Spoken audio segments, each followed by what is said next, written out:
It just shows raw confidence. Yeah, we'll take Even in Death to their third favorite map. Yep, we are just ready to play the video game. I love when teams do that. I wish we had more, actually. I feel like teams in North America that just kind of go like, we can beat you on this, you know? Just take them right where they go, rather than going this very relaxed and almost recited process of map priority for most teams in North America. Just being like, dude, we can beat you on your favorite map. Any and every Granted, map. this is like a little bit of an unfair one to be indicating that's what's being said, but you know what I mean? Like when Tempo and Galeforce go head-to-head and Tempo just picks Braxis, and they just lay it on the table and be like, let's go, boys. We've got that. Like, can you imagine? Either way, pretty cool. We're for now, before you get excited, we're on Tomb. We are. And it's about the minions, it's about the wave clear. This is game 3 between Even in Death and Roll20. Roll20 just needs one more victory to have a nice, dominant 3-0. You know, there was a tweet that came up that was hopeful that Roll20 would just have a good, strong showing. And they're well on their way to doing that. Yeah, Even in Death's well on their way to stopping any crazy strats. On top of that, with the Medivh ban coming out from them, so for the first time this series, we see some respect towards it. I got you. I got you. Hold on. Come here. Come here. What is happening? It's this craziness. Oh, no. It's wild. I saved it. Thank you. You were going to die. It was wrapped around. You were trapped like a monster. I feel like there's some sort of like committed to the job and it's holding me here or something. I can't. No. Stitches Tassadar once again for Roll20. Oh, you know, nothing changing up here too much. Tass on a small map. The Genji to go over to Even in Death, though. You know, Homicidal maybe get some flashy plays. All it takes is just one reset. You know, To become a legend. to become a legend. I just realized that's like one of those like general phrases you apply to competitive gaming, and it sounds like decent, but some of the ones where I feel like it doesn't as much as, you know, like the Michael Jordan, like missing every, I don't even know if it's him, but like I just assume every basketball quote's from Michael Jordan. And so it's like you miss every shot you didn't take, you know, and it's just like Genji misses every reset he didn't go for. But then I think about it, how many feeding Genjis exist in the world that go for way too many resets? It just doesn't translate as well as you think. What about a double reset? Double reset. You miss every reset you didn't double reset. All the way across the sky. Love that guy. Genji, Rhaegar, and Greymane. It's a dog-heavy composition for Even in Death. Roll20 banning a Nubarak. I'm so interested to hear about the Stitches and Tassadar. Because it's obvious that it's a pairing. Specifically of those two. Gorge and Force Wall have been the favored heroics. I don't know if it's something designed for this series particularly, that Roll20 just want to make sure that they can continually get picks, punish any positioning, or if it's something that they will continue with onward. I don't know. As long as Tass has wave clear and he has shielding on a short cooldown, I'm going to be honest, Gilly, I think he will always find a place in the meta. And, you know, where he lands overall, I feel like the rest of all of the world is still trying to debate that. Currently, I don't actually know his direct placement. I feel like where we see that for Roll20, I mean, it is very apparent they have their own interpretation of it, and I don't even mind it. It's just to see the argument of why they're so good. Task makes sense of objective power, but then the Stitches as that one with it, that's where I go, you know, I don't actually know. Because you go, what are all the core things Stitches needs? And the only thing Tassadar provides is a little bit of help in survivability and a force wall a couple seconds after a hook. What do they add to this? Stitches and Tassadar. Let's get a little crazy here. Roll20 after the last game. He's got to be feeling confident. I mean, that's not crazy. Who wants double support Arthas? It's like I've seen this composition before, Gilly. What's the last pick gonna be? Vala. Yeah. Oh man.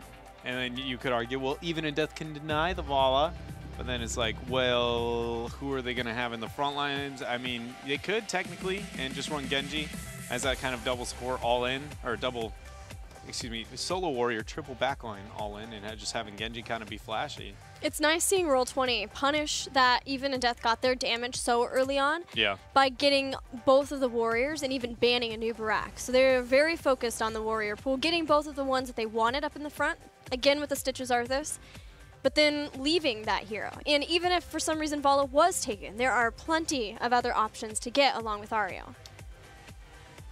I hope Even in Death maybe tries something crazy. I don't know. You know, Diablo's still up. We've seen a fair amount of Diablo here and there. I just hope that they mix it up, you know. I think it's the biggest thing for Even in Death whenever I see them play. Diva There's variant. The Diva. Okay.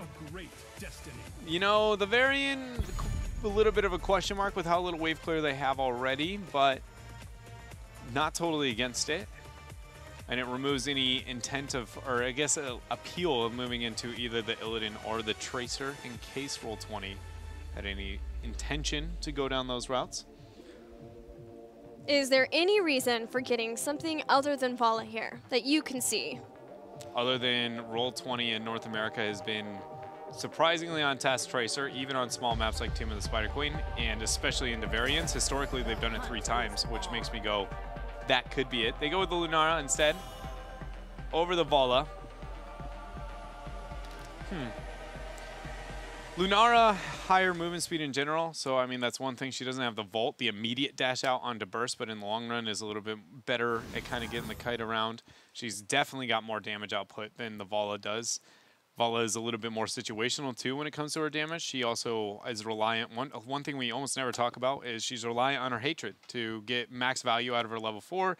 And Lunara just needs to throw a Q just on the ground, and suddenly her level 7 does as much damage, if not more, than your average frost shot. So I'm not surprised to see them go into the Lunara. They had already a slow, so I don't see major argument into that. But Lunara, for me, like it is a better version of Vala is if you're going for the single target burst, and they have a Stitches, so. Well, there are a lot of slows, and again, slows add to Lunara's damage that she can have because of her talent, Unfair Advantage at 13. Yeah. Just about everybody has them except Ariel. Ariel will have some blinds to try to slow things down for Even in Death, but Even in Death have 2 heroes with their own protection.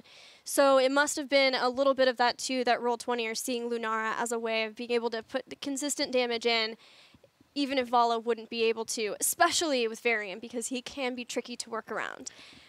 Ready for the game? I'm ready for it. Let's do it. Let's go into Tomb of the Spider Queen and see if Even in Death can get a victory off of Roll20 or if Roll20 will close things out. I was just trying to figure out if I saw anything on the side of this draft for Even in Death that is like a major redeeming quality, because I feel like Roll20 just drafted the exact same thing twice in a row. And so it's kind of just like, well, what is Even in Death going to do to change the outcome of the last game? Really, their laning matchup is equally wonky, if not more wonky, because last game they had options to be a bit more consistent and volunteered out of it. And this one, they just don't even have that option in the first place.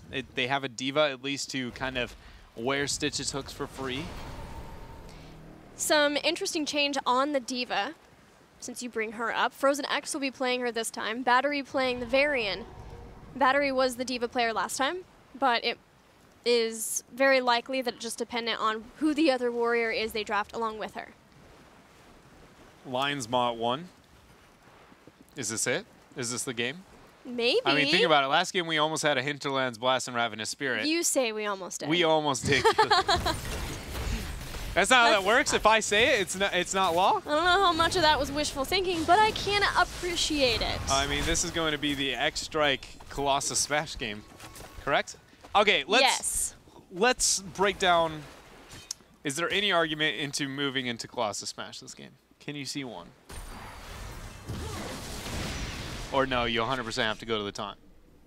Well, it's just like when I think about Colossus Smash, I think, okay, where you're looking for the single target vulnerability blow up, and you already have Cursed Bullet. So wouldn't you just want Taunt to lock them down and then Cursed Bullet to kill them? Every time we have the double support strategy, everybody's worried about saving the backline. Everybody's worried about that Dryad back there putting poison everywhere. They're like, that's giving Ariel the hope. We gotta deal with that. But if you go Colossus Smash, Cursed Bullet, you just go, Arthas, you and me, boy. Let's take it, you know? Except it's not just you and me, it's you, me, and Greymane. Yeah, well, you're right. Okay, didn't think about that part. Not wrong. Got the punishment, you know, and on the hero I was talking about. Lunara caught out there. Nice punishment. Now Homicidal. Affliction on the Genji. Or, excuse me, Lutano. On the Genji there. You just pressure up this front wall for free. This is a bit of the opposite of what I expected to see this early on. And Buds body blocked on out. Yeah, that was brave to go up there against the members of Even in Death. Maybe a little too brave. Even in Death showing that they have the capacity to punish. They've got the 4 talents here. Nobody making any adjustments. It's still the parry, so we're You can't give that up. You just can't give up shield wall. But that is not, again, necessarily indicative of any heroic. No, it isn't. Which means our dream's still alive. This game is equal probability. Don't loop me into this. Oh, you're trapped. This game was equal probability Colossus Smash before it started as it is now, and I'm going to say that's a win. That's a victory at the end of the day. How? That is a good victory, too. Dodging the hook, going through the tunnel. How makes it out, saving his gems.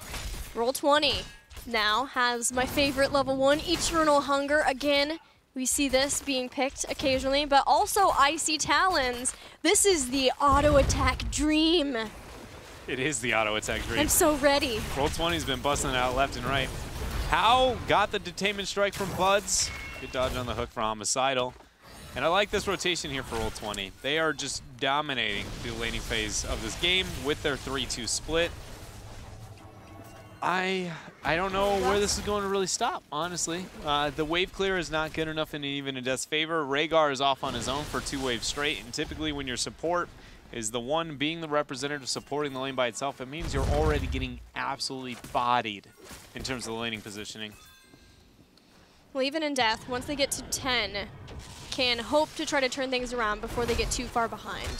They're keeping up with inexperience better than either of the other 2 games, I think. Definitely the first game, Sky Temple. Yeah, if they lose the first turn, and they are going to lose some, though, because of how pushed up the lanes are already, how low the towers are getting in ammo.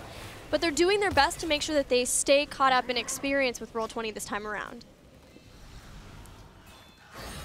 Roll20, when do they decide to strike with the gems, though? Because one thing we do have an option for in this game, that we don't always on a map like Tomb, I feel like after yesterday's games and watching No Tomorrow struggle to identify how they can actually win the game. They knew how to get the lead, but how to win it. When I'm Roll20, I would like to see them flex a little bit and actually very blatantly take the objective with a time intended behind it, a power spike, something, to be a bit more purposeful with these gems. And I feel like this stalling out here, you know, 8 turned in, that's fine. Now they don't have all of them, and then anybody can turn in those 3. Wait for the spike that you would desire, and then siege up. They are obviously not feeling the same way. They convert the Web Weaver up on top, or at least they feel like 7 is a far enough spike. Yeah, it still is later than No Tomorrow had. There you can see the power of slows, like the poisons, even through the protects. The fact that Lunara is able to slow things down and hopefully keep Varian out, so once he gets through his stacks of parry, then they can still get the kill from that. And that only gets scarier because, again, there is a root from Arthas, there's hooks from Justing, and at 10 there will be the Force Wall. Here comes the mech, dropping down. Detainment Strike throws it away. Still hit the Web Weaver, though. Worth. Nice Detainment Strike for Buzz, saving the team. Bottom Web Weaver is doing work. Top Web Weaver is now just being intended to for Even in Death, so bottom is just letting open for free. Roll20 is just committing as a 5-man faster to objectives than Even in Death by far, and they did it in the last game. It looks like they're willing to do it in this one. I want to know if this is going to exist past Even in Death, though, because though I respect this, I mean, this is essentially what I asked for, opening up the map, pushing things faster, quicker than I ever expected. I also wonder if Roll20's given a little bit too much with these 5-man commitments, and if a better team would punish them harder. They're still a ways out from being able to get the second turn in along with this 10, so like this, instead they are marching to the boss. Gilly, we just had this conversation. Yeah, No Tomorrow did the same thing. They were able to goaltend. They punished their opponent's ability or worry about trying to turn in, but even in Death, they're still hoping that they can get the turn in now. If Homicidal gets these gems in, there's a hook.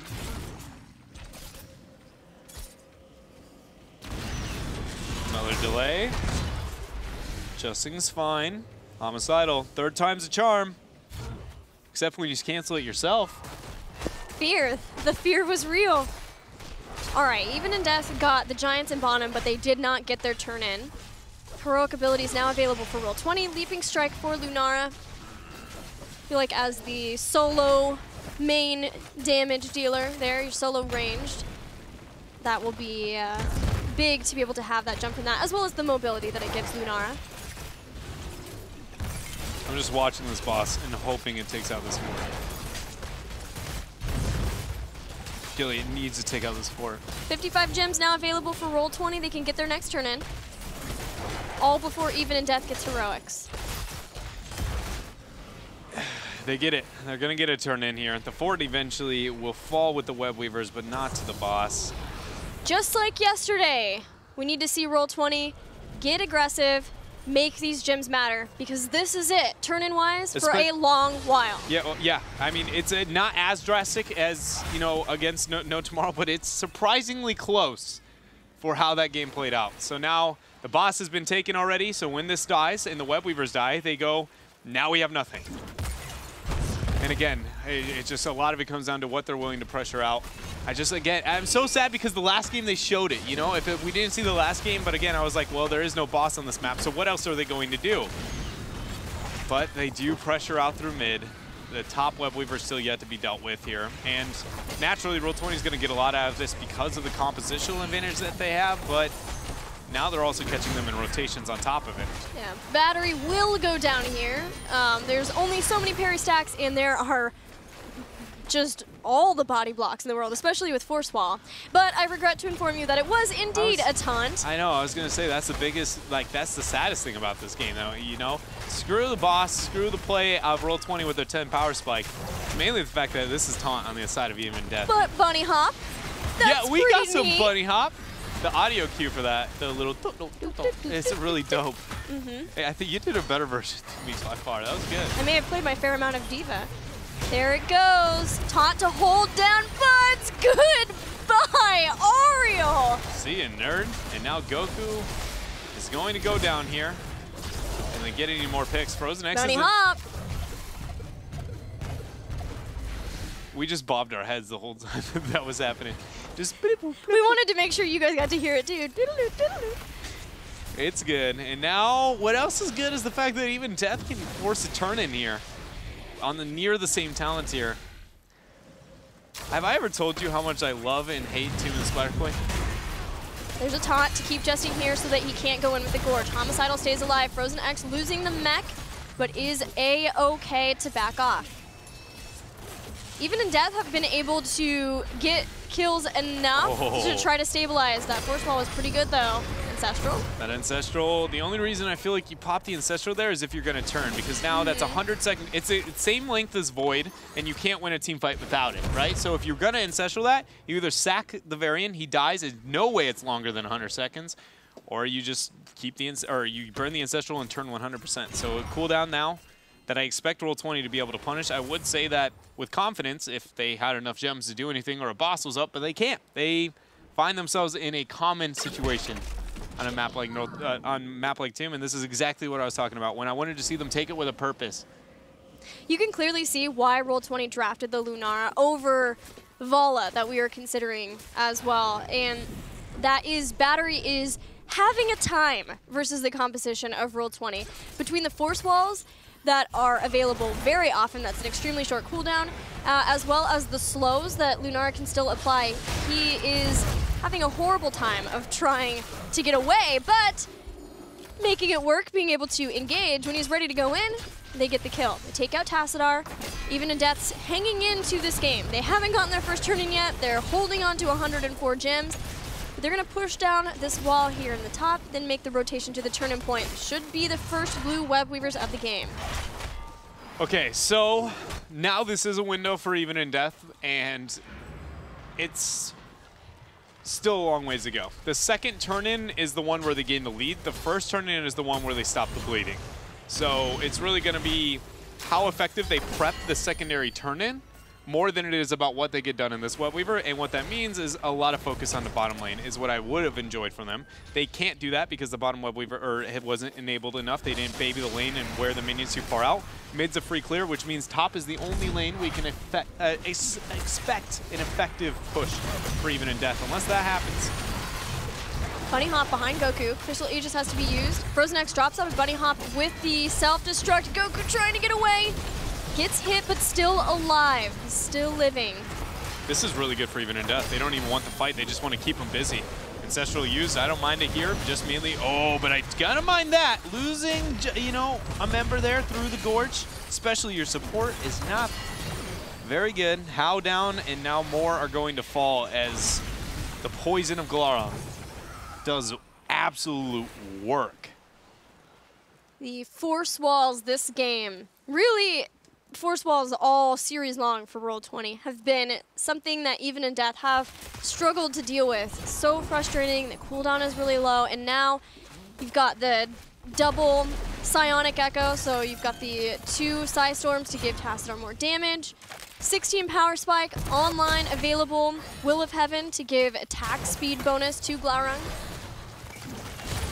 And things are getting worse. They're getting rougher for Even in Death in this game. Roll20 will be able to eventually get this. The poison now is going to be enough. Nice force wall. Lutano questioning if he wants to move up. You feel that he really wants to, but it's just whether or not they can without the 16. Glaurung even trying to get a bit flashy with it. Moving up into their face, not afraid of that variant with taunt. And Arthas, the meanwhile, has just been off, doing his own thing on an island. Finally, Roll20 have enough to get their 3rd turn in after a dry spell of Web Weavers for them.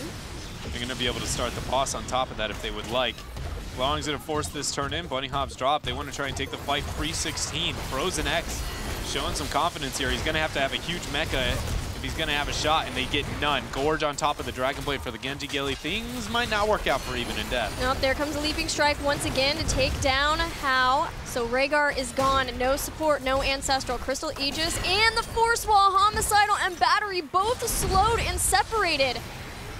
Glaurung leaps over Varian to his doom, finds a Frozen X to take out in pilot mode. That was 55 gems dropped, but I think Even in Death is scared of more than just losing their gems. Oh, look at Roll20 here, second guessing themselves when it comes to decision making. It looks like boss and turn-in, in fact, is going to be the final call, and the one that they should be able to end the game. Boss started.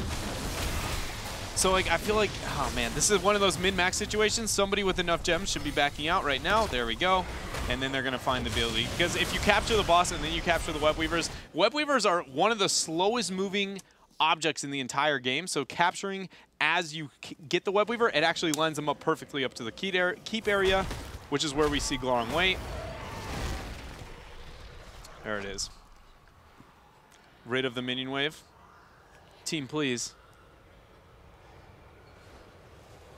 Feels bad.